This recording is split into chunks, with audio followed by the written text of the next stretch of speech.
Bamwe mu bamama canke abigeme b'abarundikazi bari mu gihugu c'Abarabo muri Arabie Saoudite bacumva inkuru y'umubabaro ku babanyi babo bo mu gihugu ca Kongo bahunze bagahungira muri komine bavukamo ya Rugombo kuri uyu wa gatanu igenekerezo rya 28 Ruhuhuma mwaka wa 2025 batanze imfashanyo ku miryango irenga 70 bakaba bashoboye kubaronsa ibigori ibiharage hamwe n'isabuni. Umwe mu barundi barungikanye iyo mfashanyo kugira ayibatangire yashikirije iyo mfashanyo kuri izo mpunzi akaba yashoboye no kutwiganira uko ibikorwa vyagenze. Nitwa Nderimana Simo abasanzwe mbaga muri komine Rugombo intara nziza ya Cibitoke. Amakuru no munsi turamutse dushima banje gushimira ababene data bashiki bacu bari ngaha mu Burundi ariko benshi bari mu bihugu by'Abarabo za Saudiya n'ahandi biyumviriye bagira umutima w'urukundo kugira ngo bashobore kugarukira kuri ababene data b'abakongomani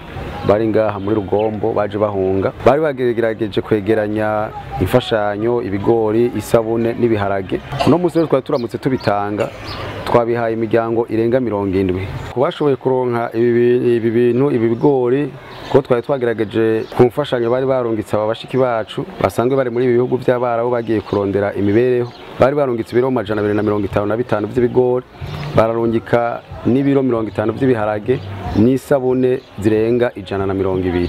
Twagerageje rero umuryango wose tukawuha ibiro 5 by'ibigori n'ikiro cy'ibiharage aho urumva ko ijoro rimwe rishobora kurengana n'isabune zibiri kugira bashobore kumesa bagira isuku birinda ingwara zifatira ku isuku rike na mwanya y'ahantu hakoraniye abantu benshi usanga ingwara zica ziba nyinshi kuko benshi bariko barakoresha n'uruzi ruko ngahirya kandi nago atari gwiza cyane. Twariko turashima ati Imana ibahezagire cyane nundi yogira umutima w'urukundo ari hirya no hino akiyumvira kuri ababene data kugerageje gutembera ngaho bari mu mashitingi hasi ngaha ku kibuga ugerageje kuraba nta kintu bafise bafungura naho amashira hamwe n'abagira neza bariko baragerageza kuza gufasha ariko urabona ko ni benshi.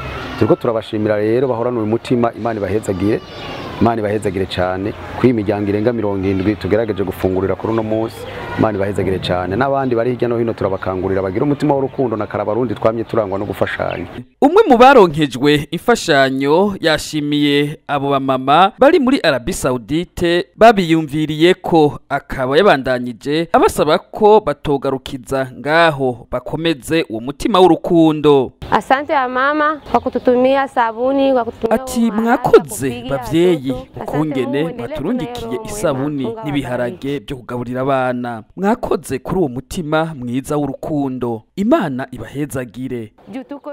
Ati turacakeneye ubufasha kuko twaje ataco tuzanye igihe twahunga. Niyo mpamvu tugikeneye ubufasha kandi mukomeze kugira umutima mwiza. Twamenyesha ko impunzi zifashwe neza cyane aho zashikijwe hose.